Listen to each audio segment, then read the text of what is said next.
Nicolette Quinn, and this is the Get Savvy Show, where we make money simple and life good. Thank you so much for joining me. So you want to know, what can I do for you? Well, this is the first in a series of 3 episodes where we're going to take a look at some of the client stories, the real people and their real money lives, and some of the transformation that we've been able to bring about. So my client was in her late 30s and owns her own business, but she really doesn't like thinking about or dealing with the money stuff. It goes as far as her saying, "Please don't use the word financial around me because it makes my brain shut down and my eyes glaze over." So needless to say, she hasn't spent much time or energy getting her personal finances into their best state. Here are some of the changes we made. Firstly, she'd been sold a retirement annuity policy at her very first corporate job, fresh out of varsity. And I took a closer look at the underlying fund.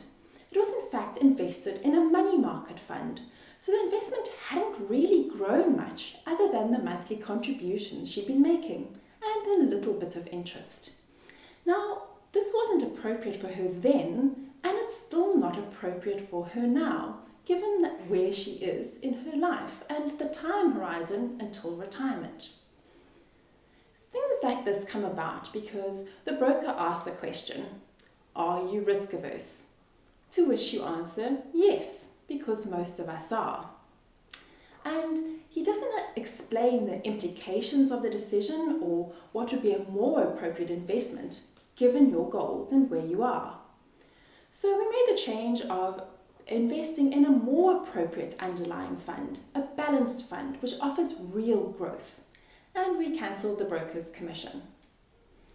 The second thing she wanted to do was put away some additional savings, possibly for retirement, but also have the ability to access them sooner, should she be able to buy the property that she's been having an eye on. So we took advantage of the tax-free savings opportunity and also invested this in an underlying fund that offers real growth. The last thing we did was have a look at her medical savings option. Now, the one she was contributing to had large monthly amounts going towards a medical savings account. Now, what a medical savings account is, it's a pot of money, like a bank account, that's held in your name at the medical insurer. And you can access it subject to some rules to pay for out-of-pocket or day-to-day medical expenses. What in my mind is a better solution is to have that same pot of money but have it sitting in a money market account where its use is not restricted by the rules of this fund and it also earns interest.